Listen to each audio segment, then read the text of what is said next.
Magandang araw po sa inyong lahat. Ako po si Dr. Mateo Reyes at inilaan ko ang aking buong karera sa pagtulong sa ating mga minamahal na senior citizens upang harapin ang mga hamon ng pagtanda. Ang aking layunin ay ang mapanatili ninyo ang inyong kalusugan, sigla at kasarinlan. Ngayon, mayroon po tayong isang sensitibo ngunit napakahalagang paksa na pag-uusapan.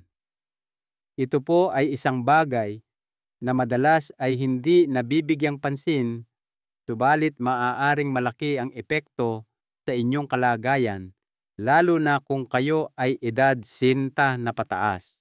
Naisip niyo na po ba kung paano ang isang bagay na napaka-natural, napaka-personal at dati maaaring nagbibigay pa nga ng lakas tulad ng masturbasyon ay maaaring maging isang tahimik na banta sa inyong pisikal na lakas habang kayo ay nagkakaedad?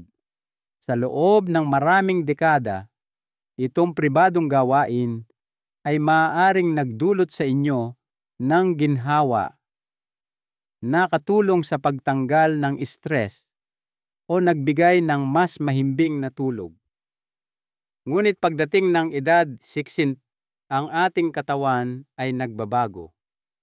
Ang inyong mga kalamnan o muscles ay nagiging mas marupok, ang inyong mga hormone ay nag-iiba at ang paghilom ng inyong mga tissue ay bumabagal. Ang mga dating gawi na tila walang masamang epekto ay maaaring magsimulang maningil sa mga paraang hindi natin namamalayan. Ito po ay hindi tungkol sa kahihiyan. Ito ay tungkol sa katotohanan, tungkol sa pangangalaga ng inyong kasarinlan, ng inyong dignidad at ng inyong lakas. Ngayon, ating aalamin ang 7 pagkakamali sa masturbasyon na marami sa ating mga nakatatandang kalalakihan ang nagagawa nang hindi nila namamalayan na unti-unti itong nakakaambag sa pagkawala ng kalamnan, panghihina ng mga kasukasuan, at pati na rin sa pagbaba ng testosterone. Kung kayo po ay higit na sa 60 na anyos, mahalagang maunawaan ninyo kung bakit ang pagwawastos sa mga pagkakamaling ito ay hindi lamang isang mabuting payo. Ito po ay maaaring ang maging susi upang manatili kayong matatag hanggang sa inyong edad na 80 o maiwasan ang pangangailangan ng tulong para lamang makatayo mula sa isang upuan. Ating simulan ang pagtalakay. 1. Paggawa nito. Kapag kayo ay pagod na o mahina na ang pakiramdam, isa sa mga madalas na hindi napapansing pagkakamali ng mga nakatatandang kalalakihan ay ang masturbasyon kapag sila ay pagod na sa pisikal o kaya ay sa mental. Maaaring tila hindi ito nakasasama o baka iniisip pa nga ng iba na ito'y nakakatulong para makapag-relax o makatulog. Ngunit ang katotohanan po, pagkatapos ng edad 60, hindi na kasing bilis bumawi ang ating katawan tulad ng dati. Kapag kayo ay pagod na, ang inyong mga kalamnan ay nasa catabolic state. Ibig sabihin sila ay nasisira sa halip na lumalaki o nagpapalakas. Ang pagdaragdag pa ng pisikal na pagod mula sa masturbasyon sa ganitong estado ay lalo lamang uubos sa reserbang enerhiya ng inyong katawan. Dahil dito, mas nahihirapan ang mga tissue ng kalamnan na bumawi at muling mabuo. Ito ay lalong delikado para sa mga nakatatandang kalalakihan na marahil ay mayroon ng problema sa mababang enerhiya, mahinang gana sa pagkain o hindi maayos na tulog. Ang masturbasyon habang pagod ay maaaring makagambala sa natural na takbo ng mga hormone sa inyong katawan na nagpapababa sa paglabas ng growth hormone at testosterone, dalawang napakahalagang hormone para mapanatili ang mass ng kalamnan. Sa halip na magbigay ng banayad na ginhawa, ito ay nagiging isang dagdag na pabigat sa inyong lakas, katatagan at kakayahang makabawi. Kapag ito ay naging paulit-ulit na gawi, ang inyong katawan ay nagsisimulang umangkop sa mga hindi malusog na paraan. Maaari kayong magising na mas nanghihina, mas matamlay at walang gana kumilos. Sa katagalan, itong tahimik na pagkapagod ay unti-unting sisira sa inyong mga kalamnan, magpapabilis sa sarcopenia.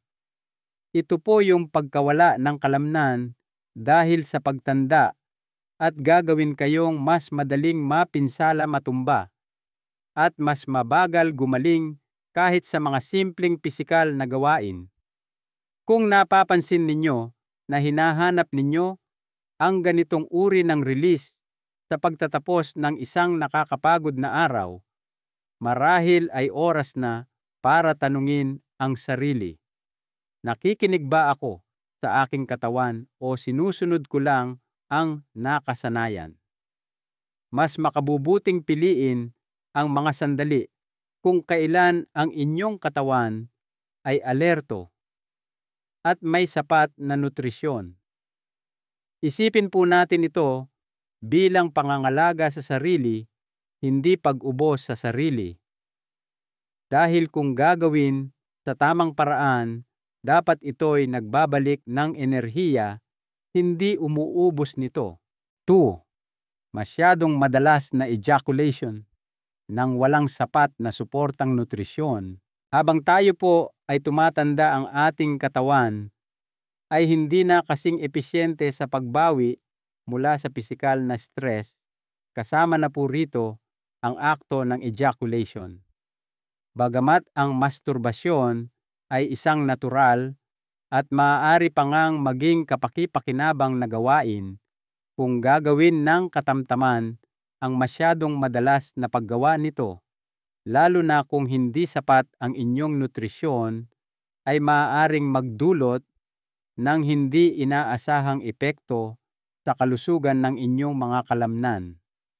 Sa bawat beses na kayo ay nag-e-ejaculate, ang inyong katawan ay naglalabas ng maliit na halaga ng mahahalagang sustansya tulad ng zinc, selenium at mga amino acid. Ito po mismo ang mga building blocks o sangkap na ginagamit ng inyong katawan para mapanatili ang tissue ng kalamnan, suportahan ang produksyon ng testosterone at tumulong sa pangkalahatang pagbawi.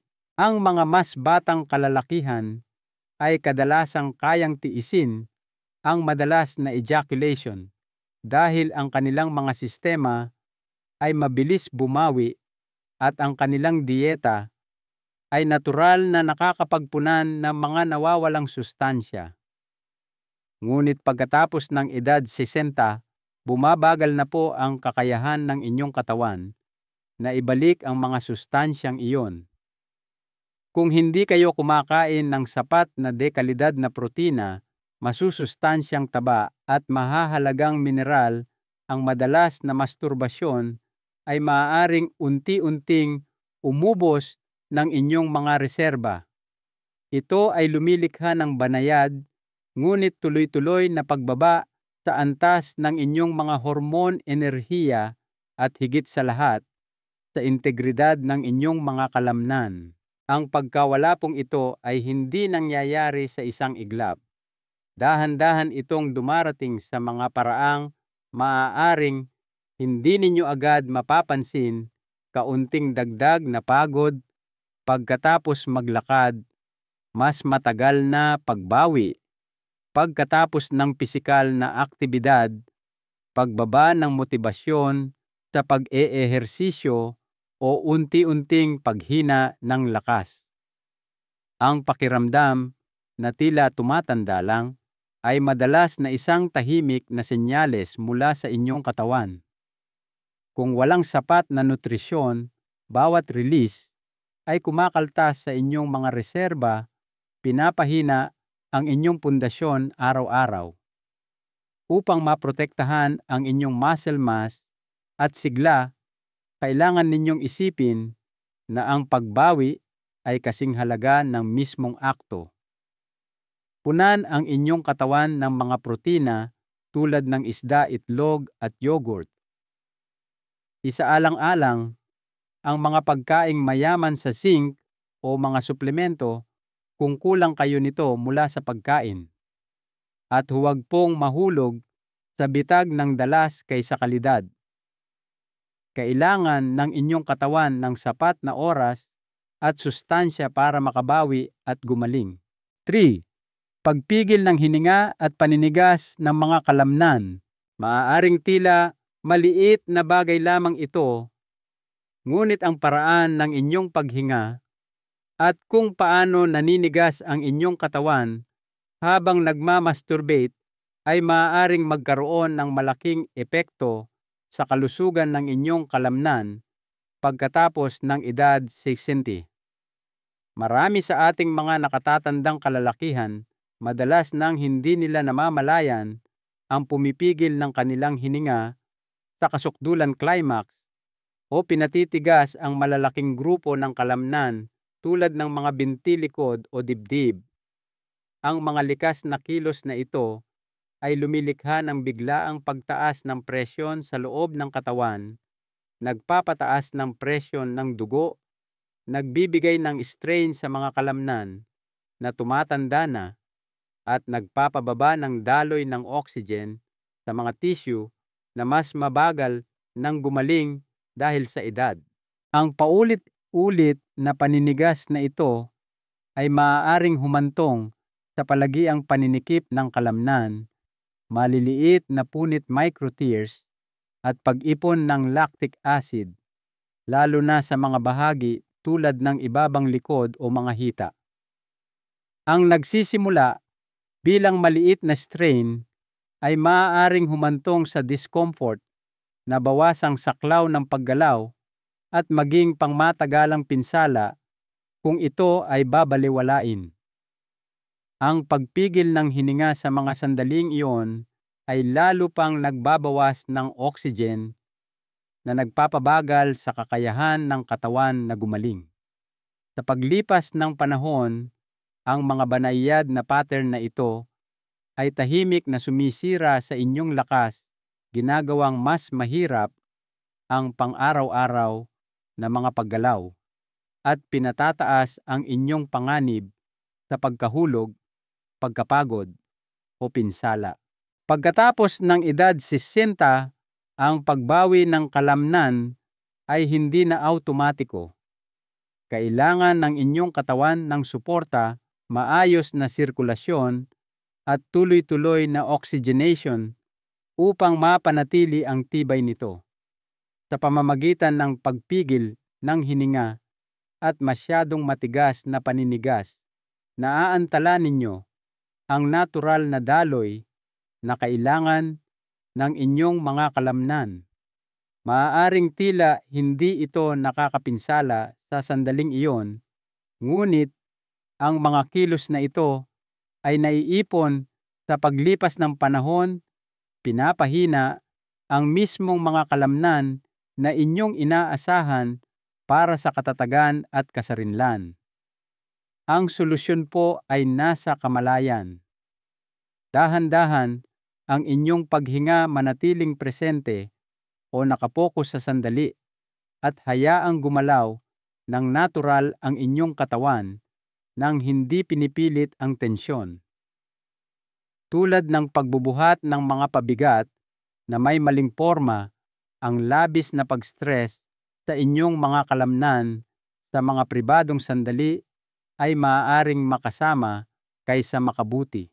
Porko paggamit ng maling postura at hindi natural na mga posisyon, habang tayo ay tumatanda, ang postura ay nagiging higit pa sa usapin ng kaginhawaan. ito ay nagiging usapin ng pangmatagalang kalusugan at kakayahang kumilos. Isa sa mga pinaka-nakapipinsala ngunit madalas hindi napapansing pagkakamali ng mga nakatatandang kalalakihan habang nagmamasturbate ay ang paggawa nito sa mga posisyong nagdudulot ng strain o hirap sa katawan.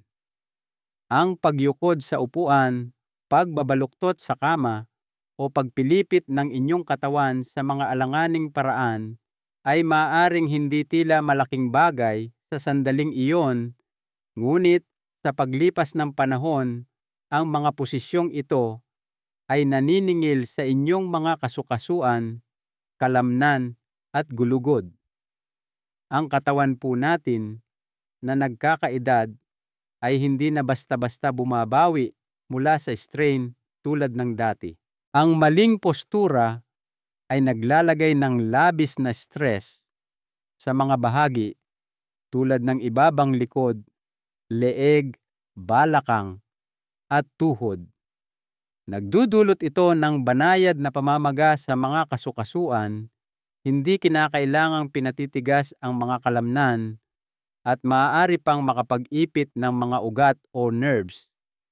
Habang nauulit ang pattern na ito sa loob ng mga linggo at buwan, ang resulta ay unti-unting paninigas na bawasang flexibility at sa huli, pagkawala ng gamit ng kalamnan dahil sa sakit o discomfort.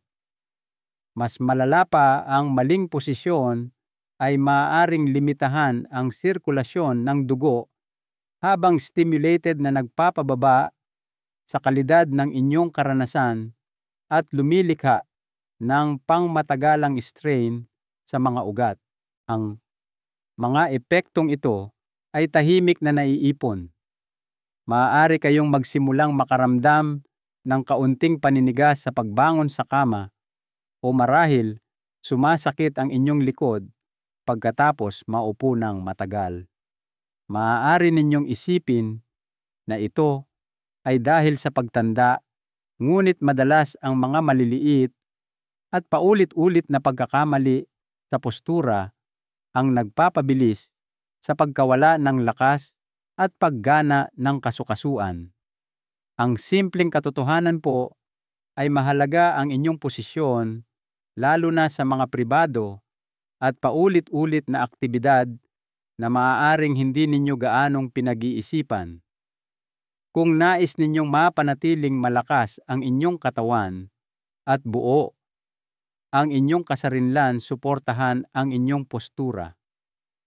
Gumamit ng unan para sa tamang alignment ng likod at iwasan ang pagpilipit o pagkurba sa mga sandali ng kasiyahan. Ang kaginhawaan at tamang alignment ay mahalaga hindi lamang para sa mismong akto, kundi para sa kung ano ang haharapin ng inyong katawan pagkatapos nito. 5. Hindi pagpapagana ng mga kalamnan sa balakang walang kegels. Pagkatapos ng edad 60, isa sa pinakamahalagang grupo ng kalamnan na madalas napapabayaan ng mga nakatatandang kalalakihan ay ang mga kalamnan sa balakang o ang tinatawag na pelvic floor muscles. Ang mga malalalim at panloob na kalamnan na ito ang responsable sa pagsuporta sa inyong pantog, prostate at mga organo sa ibabang bahagi ng tiyan. May mahalaga rin silang papel sa sexual na paggana, sirkulasyon at pangkalahatang katatagan ng core o sentro ng katawan. Sa kasamaang palad, karamihan sa mga kalalakihan ay hindi kailanman natutunan kung paano paganahin ng maayos ang mga kalamnan na ito, lalo na habang nagmamasturbate. Bilang resulta, unti-unti silang humihina sa paglipas ng panahon na humahantong sa maraming problema at marami rito ay tahimik na nag-aambag sa pagkawala ng kalamnan sa buong katawan. Kapag mahina ang mga kalamnan sa balakang nakokompromiso nito ang inyong postura, balanse at kakayahang kumilos. Maaaring hindi ninyo ito mapansin agad, ngunit ang epekto ay lumalabas sa ibang mga bahagi, sakit sa ibabang likod, mahinang katatagan ng balakang, kahirapan sa pagpigil ng ihi, at maging pagbaba ng lakas ng ereksyon. Ito po ay higit pa sa mga simpleng abala. Ito ay mga babalang senyales na ang inyong pundasyon ay humihina. At kung walang matibay na pundasyon, ang inyong mas malalaking grupo ng kalamnan tulad ng mga binti, pigi at core ay nahihirapang manatiling aktibo at gumagana na sa huli ay lumiliit dahil sa hindi paggamit. Ang magandang balita po ay ang pagsasanay sa inyong mga kalamnan sa balakang ay simple lamang at maaaring gawin ng pribado. Ang Kegel exercises ay kinabibilangan ng pag-urong ng mga kalamnan na gagamitin ninyo para pigilan ang daloy ng ihi. Hawakan ito ng mga 5 sa 5 segundo pagkatapos ay mag-relax. Magsimula sa ilang set araw-araw at gawin itong regular. Sa paglipas ng panahon, mapapabuti ninyo ang daloy ng dugo, mababawi ang kontrol, at mapapalakas ang mga kalamnan na sumusuporta sa halos bawat galaw na inyong ginagawa. Hindi lamang ito tungkol sa sexual na kalusugan. Ito ay tungkol sa pagpapanatiling matatag, tuwid at may kakayahan ng inyong katawan. Pagbabaliwala sa papel ng hydration at electrolytes. Karamihan sa ating mga kalalakihang higit sa 10 anyos ay alam ang kahalagahan ng pag-inom ng tubig. Ngunit marami pa rin ang minamaliit kung gaano kahalaga ang sapat na hydration sa paggana ng ating mga kalamnan, lalo na pagdating sa mga pribadong aktibidad tulad ng masturbasyon. Ang tila simpleng release ay maaaring makaapekto sa balanse ng likido at electrolytes sa ating katawan, lalo na kung kayo ay medyo dehydrated na. Sa bawat climax, ang inyong katawan ay nawawalan hindi lamang ng likido, kundi pati na rin ng mahahalagang mineral tulad ng magnesium, potassium at sodium. Ang mga electrolyte na ito ay kailangan para sa tamang pag-urong ng kalamnan, paggana ng ating mga nerve at paghilom ng mga tissue. Kapag kayo ay kulang sa likido at electrolytes, ang inyong mga kalamnan ay mas madaling makaranas ng pulikat, paninigas at pagkapagod. Sa paglipas ng panahon, ito ay lumilikha ng banayad, ngunit patuloy na strain sa kakayahan ng inyong katawan na mag-regenerate at mapanatili ang lean muscle mass o purong kalamnan. Ang resulta, maaari ninyong maramdaman na mas madalas kayong napapagod, mas mabagal bumawi mula sa pisikal na aktibidad o nakararanas ng mga sakit sa katawan na hindi ninyo maipaliwanag. Ang inaakala ninyong natural na pagtanda ay maaaring epekto na pala ng banayad na dehydration na tahimik na nagpapahina sa inyong lakas. Para sa ating mga senior, ang dehydration ay maaaring mabilis na lumitaw, lalo na kung kayo ay may mga iniinom na gamot na nagpapalabas ng likido o kung nabawasan na ang inyong pakiramdam ng pagkauhaw. Idagdag pa rito ang masturbasyon nang hindi nagre-replenish ng nawalang likido at inihahanda ninyo ang inyong katawan para sa unti-unting pagkasira ng kalamnan. Nagiging mas seryoso ito kung kayo ay madalas ding lumalaktaw ng pagkain, masyadong nililimitahan ang pagkonsumo ng asin o hindi kumakain ng sapat na mga pagkaing mayaman sa magnesium tulad ng mga berdeng madahong gulay o mani.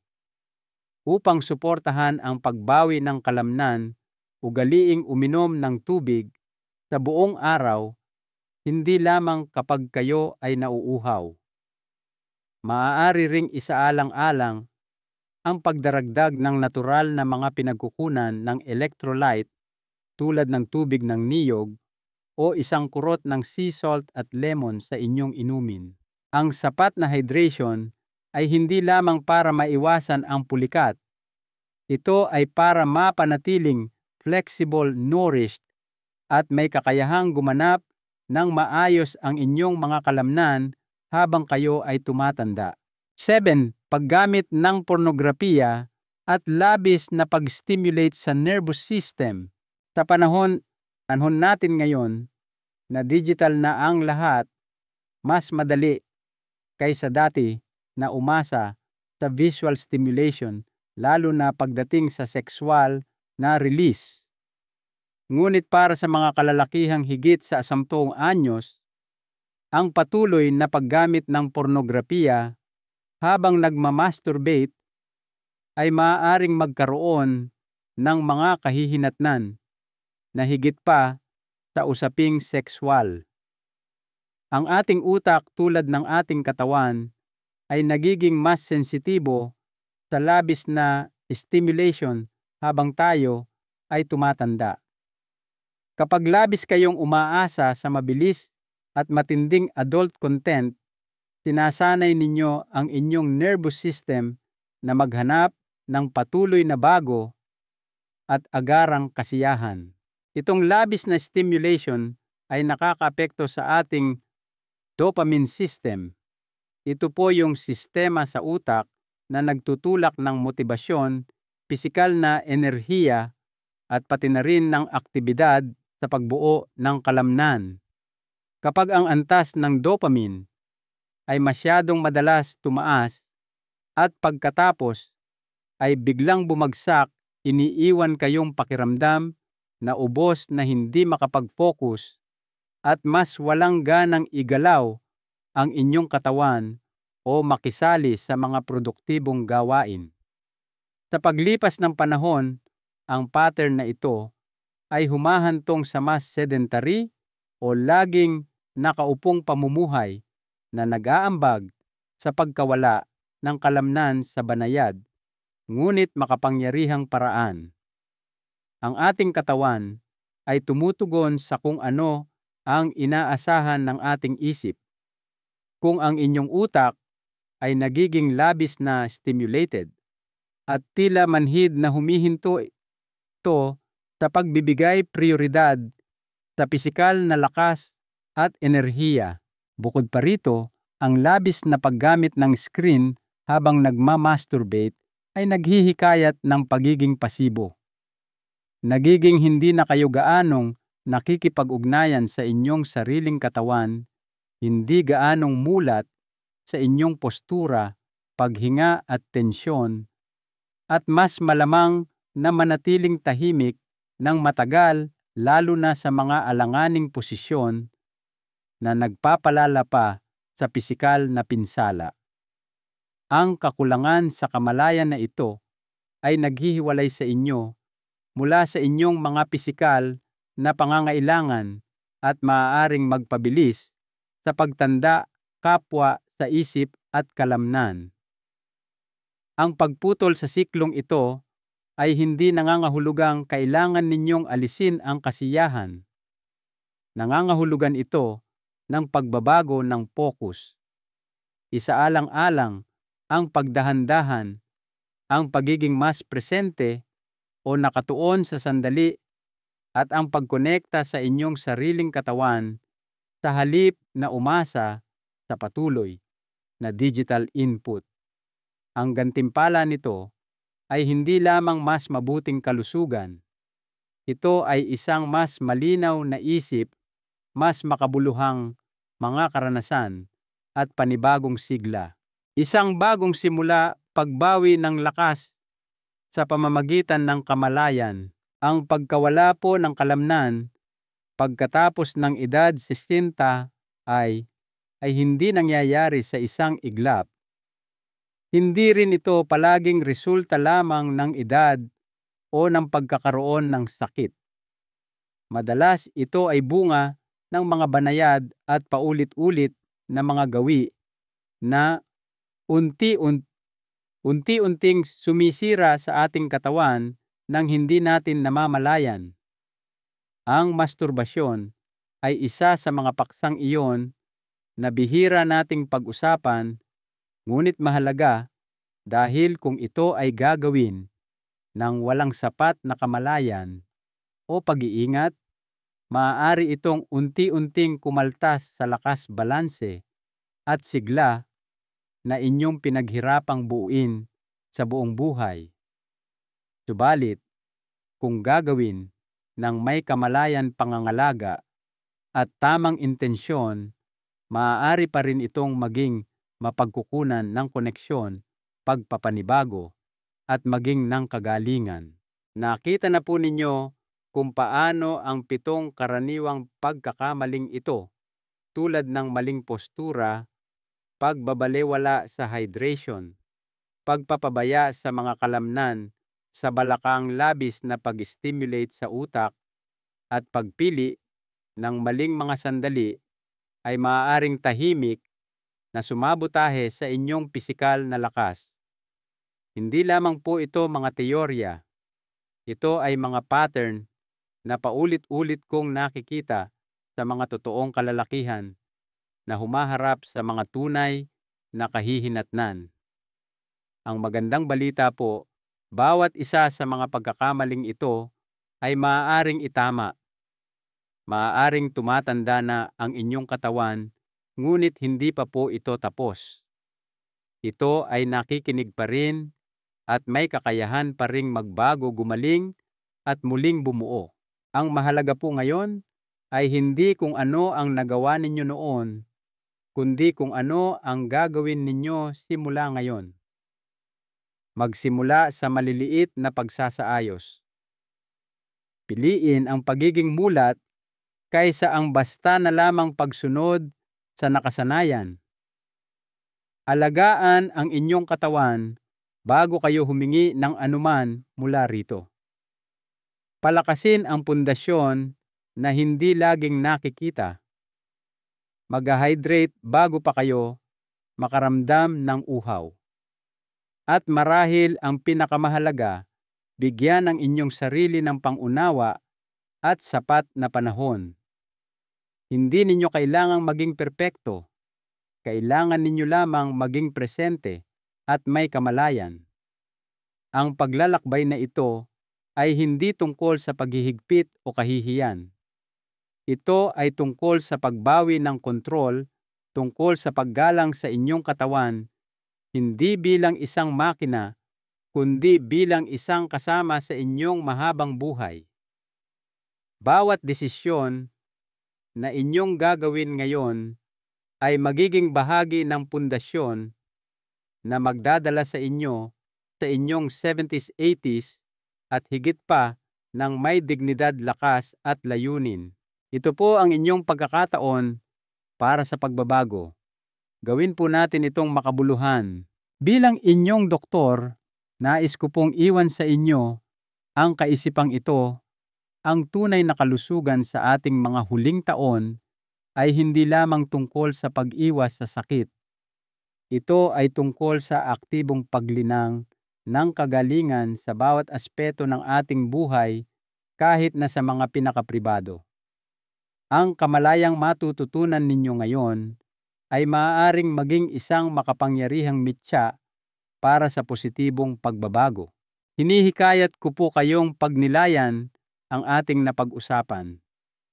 Ano po kaya ang isang maliit na pagbabago na maaari ninyong isaalang-alang na gawin kung ang impormasyong ito ay naging mahalaga para sa inyo? Mangyaring ibahagi po ninyo ito sa inyong mga kaibigan o kapamilya na maaaring makinabang din.